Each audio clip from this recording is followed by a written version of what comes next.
the show. Before we get started, I just want to say thank you to everybody who's been watching my YouTube shorts. I'm really touched. I never really had a way of expressing myself, like being able to recapture the moment of a joke with like art. And thank God for AI. It's like you're able to create video and images in a way that creates like a really like cool little gag. And thank you to everyone that's watching. It's really doing well, and I appreciate like from the bottom of my heart all the views. People have a lot of people are busy, and so thank you so much for watching and appreciating and liking.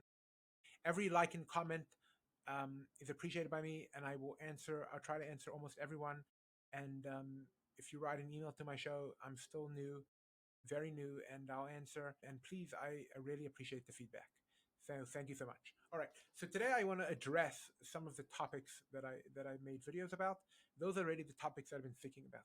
So the first one that I want to talk about, and I'll put all of them, the links in the description, is one that I made about Biden. And that was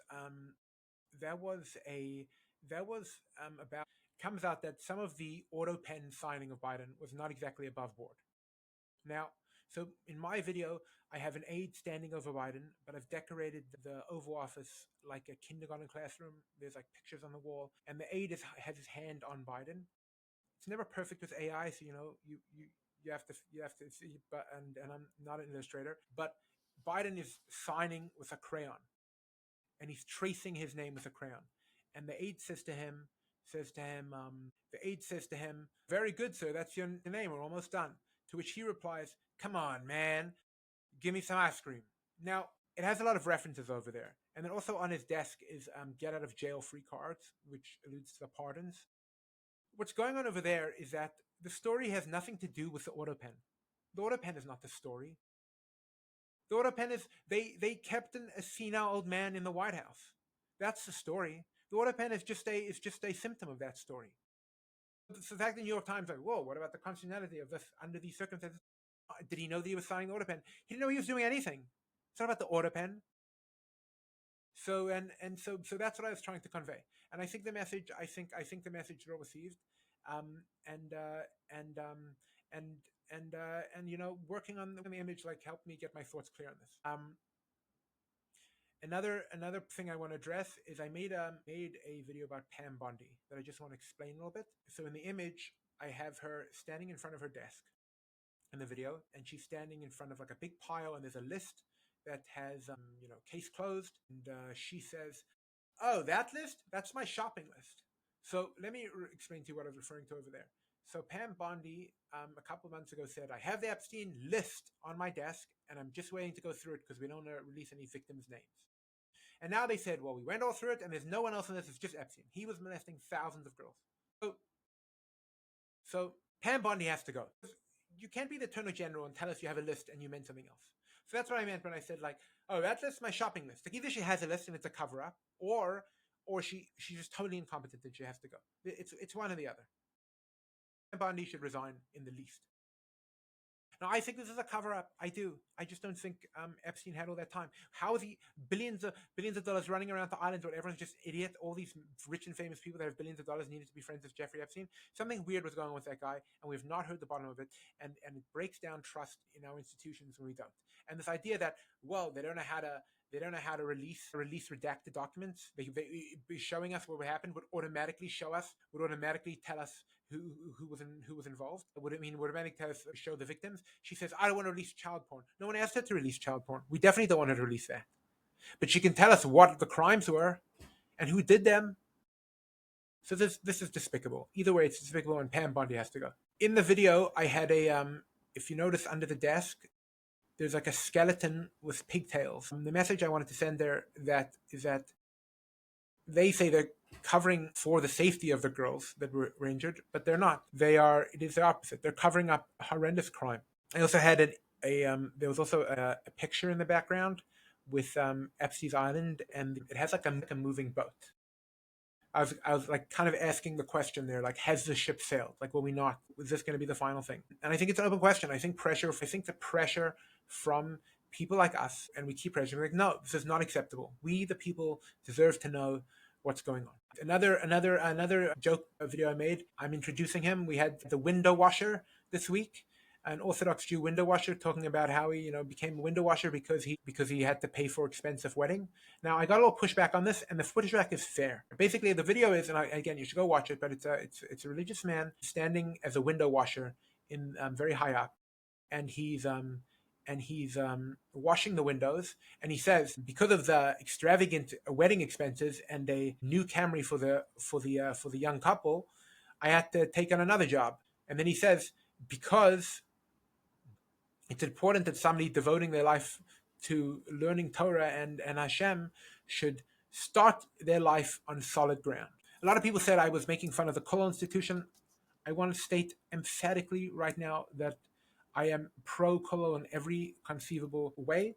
I spent a long time in Kollel. I think people that support their sons-in-laws in Kollel are fantastic. We all know the stories of who's really supporting who. I believe that with all my heart. I hope one day I will be able to do it. I was making a different comment. I was making two comments. Firstly, I was making a comment that the stress in our society of making a living, of making a parnasa, of supporting everything is becoming unbearable. And it is because it is a self-inflicted wound. Because there's a lot of wealth in our communities, but we have created standards where we're like almost like extravagance has become normal. I remember there's like a wedding video, like he flew in tulips that day, and there'll be like liver piled to the ceiling. It was an A.B. Rothenberg song, like, and then there was like a joke about being sneers, and the end of the, like, like you're saying you're saying people, you care about modesty, but there's nothing modest about it. So I was making a similar comment over there that we have, they have new wedding halls in Lakewood, and this is what I was trying to promote. Like I was saying, we should make weddings there. We should make weddings for $10,000. Why are we spending hundreds of $1,000s on a wedding? It's a Jewish wedding. We're building a bias nem and Israel. We're building a wedding is supposed to be a holy thing, representing a joining of two people. The idea that like open bars and massive smorgasbords should be the way we celebrate that. That's not only a fiscal question. That's a problem in our values. Like, why is that? Why is it that we're starting their lives like that? And why?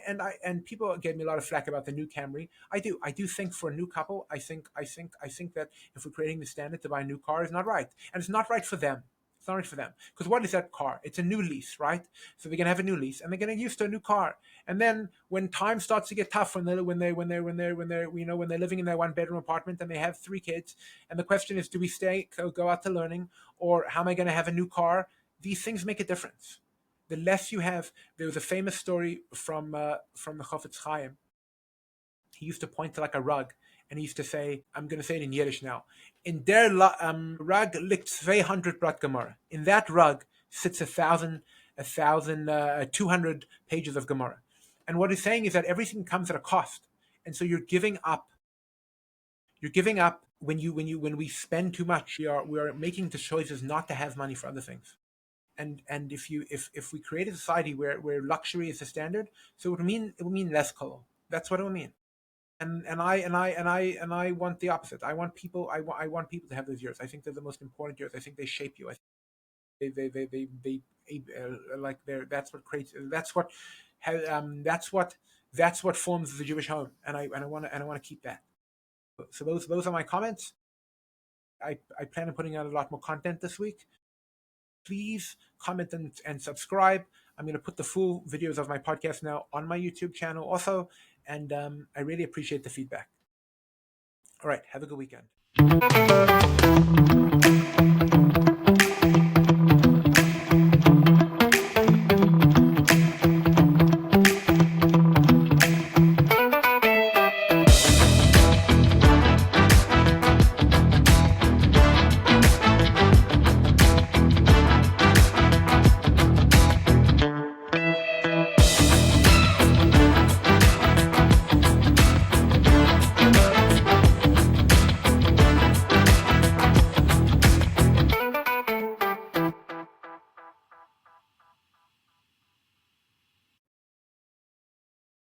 All right, that'll do for today, guys. Have a good one.